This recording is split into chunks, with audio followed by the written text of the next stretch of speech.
This is going to be a real short video, but it's going to show something that they clearly are either completely dilatory with their reporting on the storm, or they don't have any idea what they're talking about. Now, I'm going to show this.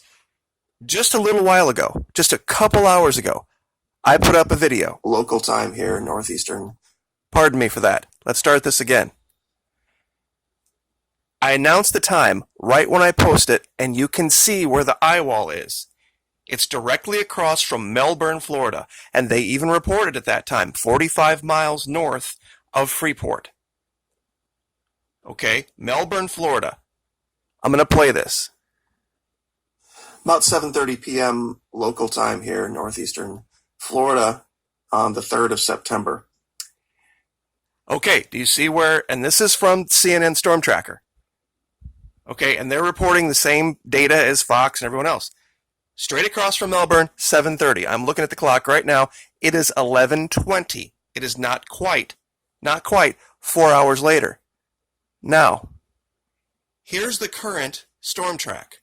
Now remember, the leading edge was at Melbourne. The leading edge is now at Daytona Beach. Up here, straight across. Now,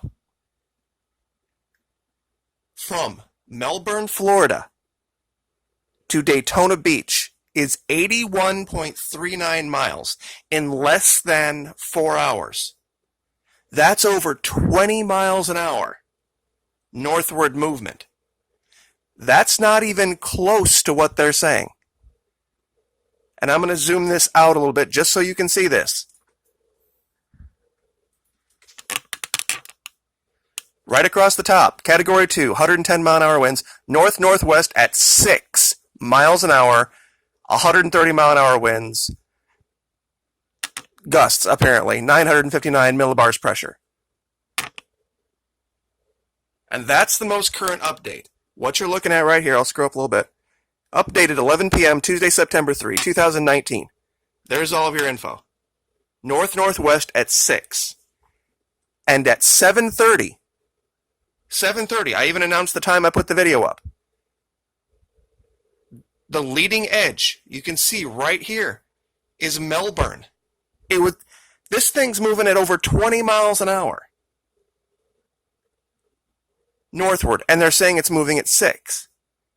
Now, you might say, well, that's not that big of a deal. Well, it is kind of a big deal. When you tell people where it's going to be, when it's going to be, what its track is, where it's going, all this kind of crap. This is why people don't listen. I have people in my comment section saying that in Orlando, they're getting clobbered. It's pouring rain in Orlando. I'm just right in from Crescent Beach, and I can walk outside right now, and it's barely a drizzle. The wind blew for about a minute, about 20 minutes ago, and that's been it. So, this is right here where it was at 7:30. This is where it is now. Leading edge, directly out to sea from Daytona Beach.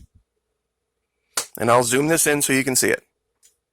As long as you have the information across the top, it'll show.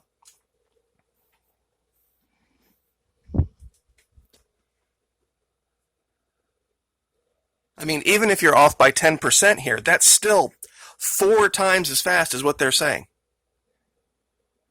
There's no way it would have made the leading edge from Melbourne to Daytona at 6 miles an hour in 4 hours. So either they're just not updating their website, and I looked at Fox, they're not saying it's moving any faster. That would be kind of a thing. You would think they would report. Hurricane that was going 0 miles an hour 12 hours ago, now moving 22 miles an hour. Or 23 miles an hour. And I don't mean to get frustrated or exasperated, but you can talk to anybody in Florida. This particular storm, the reporting, what they said, how they said it, not even close to professional. And that's what gives rise to all of the crazy speculation. And I'm not against speculation as long as you say that's what you're doing.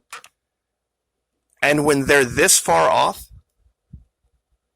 and when they don't even make an effort to maybe correct what they said,